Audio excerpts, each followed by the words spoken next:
naturally would go to a Kansas school.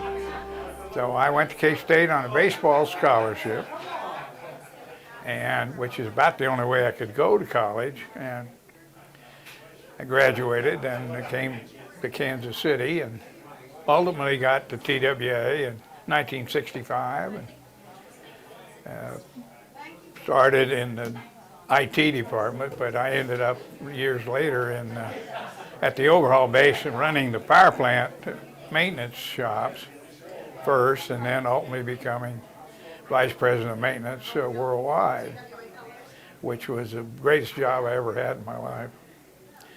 It was amazing the technical skills that we had at that time in the airline and our capabilities to produce safe, reliable transportation worldwide with all those big airplanes and engines and parts that we distributed all over the country. So I've had a remarkable opportunity, and luckily, because I think the senior members of the airline were getting old, so us younger guys could move up faster, and I was able to take advantage of most of that.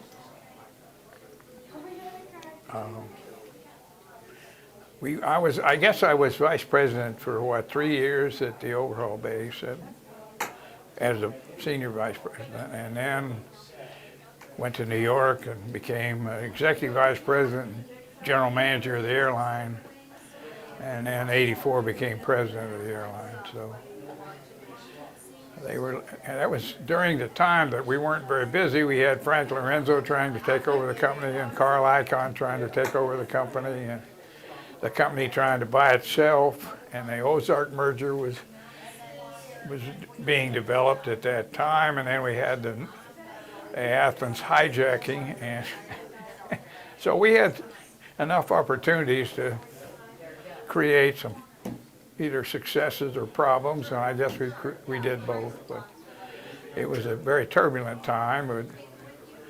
Mergers and acquisitions were the big thing, and junk bonds were the way to finance, and so Carl was able to buy most of the common stock so he could take over the company, but Frank gave him quite a chore. Another interesting 24 airplanes that with low utilization that he could sell and pay for the company.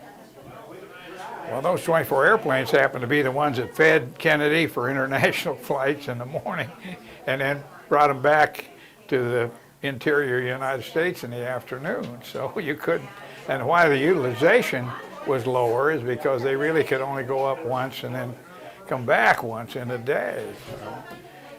So he was very disenchanted when he found out he couldn't sell those airplanes. So then he manipulated other ways to do it. He took money out of the pension fund and bought U.S.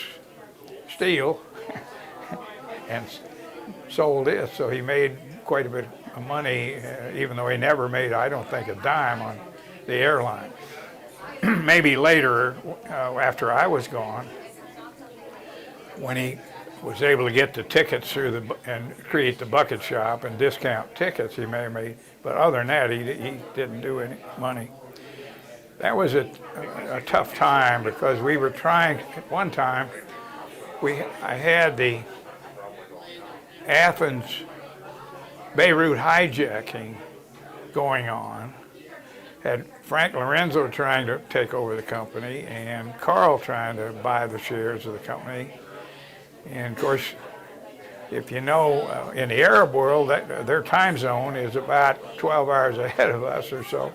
So they were working at doing things that when we were asleep at night, or should have been asleep, and we weren't. And then, of course, in the daytime, we were having all the lawyers and all of the investment bankers trying to make a deal with Carl or Frank. And board of directors meetings with our board. And so it was an exciting time to be an airline executive, I guess, at least for TWA. But just to record if you just took, well, it's like the story of getting back the airplane from the Beirut, Algiers hijacking, okay. We sent crews over to Beirut to steal that airplane back. They went in MEA, Mediterranean Airlines. That was their base in Athens, or in Algiers. Beirut. I'll get it right in a minute. And so we put word out if anybody was pilots, if anybody was interested, to retrieve the airplane, but it would be at high risk. Okay. Well, of course, every Marine pilot we had in the airline volunteered immediately. Okay, yeah, they couldn't wait. So we flew, we picked a crew and flew Dick Kenny, who was then head of flight operations, and flew him to Paris on our 747, transferred him into MEA and flew him to Beirut. And they insisted they had to wear the uniforms because if they got caught without being in our uniform, they would be spies and be shot, okay? So, but we put them in, when we got to Beirut, we put them in MEA coverall.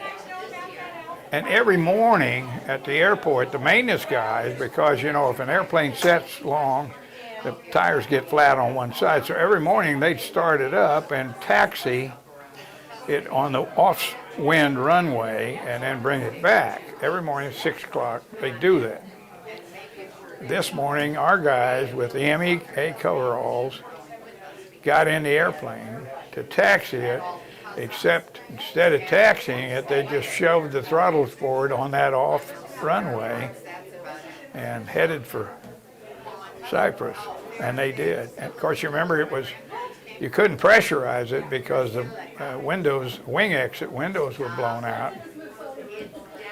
And they wouldn't raise the gear because they didn't know whether it would fall back down, okay? So that's how we got the airplane out of there. Time they flew in, and he got field glasses so he could read the fuel gauges on the wing. So we always thought they were going to try to go to Tehran with the airplane, but it didn't have the range. And he could read the fuel gauges, so we knew how much fuel would go. And then when it got back to Beirut, Mobil Oil fueled us in Beirut, and we had Dick Kenny had a buddy that he commuted from Connecticut with, who knew the fueling guy at Mobil in Beirut. So they had a line, and every time they fueled the airplane there, he called the manager at home, and he called New York, and so we knew when it was going to Algiers how much fuel it had, and because that made a difference in our planning. And then, of course, the United guy called us on the open line, and when that was all over, the bill for that open line for those 14 days was $33,000. But we were glad to pay it because we knew what was going on. And then, of course, I had to pay, you remember Yulie used her credit card to buy fuel in Algiers from Continental, and we got that bill, and it was about $50,000 on her credit card. It was amazing. So, you know, those kind of airlines, because of the nature of them, those kind of stories exist forever, and people love to hear about them, okay? But when you live through them, it's even more fun, I guess, assuming you survive, yeah. One of those stories, the return of the airplane, and that is a whole saga in itself. We got a million things, so we can do that.